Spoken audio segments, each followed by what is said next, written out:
ശതാധിപൻ യേശു കർത്താവിന്റെ അടുക്കലേക്ക് ഓടി വന്ന്, കർത്താവേ, എനിക്ക് പ്രിയമായവൻ ധീനമായി കിടക്കുകയാണ്, അവൻ വളരെ അത്യാസന്ന നിലയിലായിരിക്കപ്പെടുകയാണ്. യേശു തിരിച്ചു പറഞ്ഞു, നിന്റെ വിശ്വാസം നിന്നെ രക്ഷിച്ചിരിക്കുന്നു, സമാധാനത്തോടെ പോക. ഒരു വാക്ക് കൽപ്പിച്ചപ്പോൾ തന്നെ വിശ്വാസത്തോടെ അവൻ തിരിച്ചു ചെന്നു.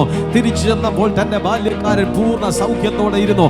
യേശു കർത്താവ് അങ്ങ് അകലെ നിന്ന് നീ തിരിച്ചു വിശ്വാസത്തോടെ പോകാന്ന് പറഞ്ഞത് അതേ സമയത്ത് അവൻ എഴുന്നേറ്റുവെങ്കിൽ ഇന്ന് സഭയ്ക്കകത്ത് എന്നെ ശ്രദ്ധിച്ചുകൊണ്ടിരിക്കുന്ന സഹോദര സഹോദരി, പരിശുദ്ധാത്മാവ് നിങ്ങളെ കുറിച്ച്, നിങ്ങളുടെ കുടുംബ സാഹചര്യങ്ങളെ കുറിച്ച് വിളിച്ചു പറയപ്പെടുമ്പോൾ നീ വിശ്വസിക്ക്. ഈ ടൈമിൽ ചില മാറ്റങ്ങൾ സംഭവിക്കുകയാണ്. ഇവിടെ ഇത് വെളിപ്പെടുമ്പോൾ തന്നെ, ഇവിടെ ഇത് വിളിച്ചു പറയപ്പെടുമ്പോൾ തന്നെ, നിന്റെ നഷ്ടപ്പെട്ടു പോയ നന്മകള് നിനക്ക് തിരിച്ചു കിട്ടുമെന്ന് പറയുമ്പോൾ തന്നെ നിന്റെ കയ്യിൽ നിന്ന് പോയ ചില അനുഗ്രഹങ്ങളും മടങ്ങി വരും. ഇന്ന് വെറുതെ ആരാധിക്കാൻ വന്നതല്ല, നീ ഇവിടെ ആരാധിക്കപ്പെടുമ്പോഴും നിനക്കൊരു സംരക്ഷണമുണ്ട്.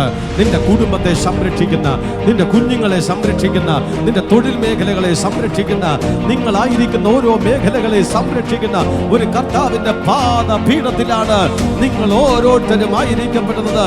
ഫറവോന്റെ ശക്തികൾ നിങ്ങളെ പിന്തുടർന്ന സമയത്തിലും, ഫറവോന്റെ ശക്തികൾ നിങ്ങളെ തകർക്കുവാൻ വേണ്ടി ശ്രമിച്ച സമയത്തില് അതിലൊന്നും ഏൽപ്പിച്ചു കൊടുക്കാതെ, അതിലൊന്നും വിട്ടുകൊടുക്കാതെ വന്ന് നിന്നെ പൂർണ്ണമായി സ്വതന്ത്രമാക്കുന്ന, നിന്നെ പൂർണ്ണമായി രക്ഷിക്കുന്ന ഒരു അദൃശ്യമായ ദൈവിക സംരക്ഷണം നിങ്ങൾ ഓരോരുത്തരുടെ മേലും കൂടെ ഉണ്ടായിരിക്കുമ്പോഴോ, ചില താഴ്ചകൾ കടന്നു വരുമ്പോഴോ, ചില ബുദ്ധിമുട്ടുകൾ കടന്നു വരുമ്പോഴോ, ചില ആകുലതകൾ നിനക്ക് കടന്നു വരപ്പെടുമ്പോഴോ, ആയതിന്റെ മധ്യത്തിൽ നിന്നെ സൂക്ഷിക്കുന്ന ഒരു കർത്താവുണ്ട്. വഴിയിൽ വെച്ച് നിന്നെ നശിക്കുവാൻ അനുവദിക്കാതെ നിന്നെ സൂക്ഷിക്കുന്ന ഒരു കർത്താവിന്റെ പാതാരംഭത്തിലേക്ക് നമ്മൾ കടന്നു വന്നിട്ടുണ്ട് എങ്കിൽ വഴിയിൽ വെച്ച് നശിക്കാനല്ല ദൈവം നമ്മളെ ആഹ്വാനം ചെയ്തത്. നീ പുത്രനെ ചുംബിച്ചു കഴിഞ്ഞാൽ ആ നാശങ്ങളൊന്നും നിന്നെ നശിപ്പിക്കത്തില്ല, ആ തകർച്ചകളൊന്നും നിന്നെ തകർത്ത് കളയത്തേയില്ല.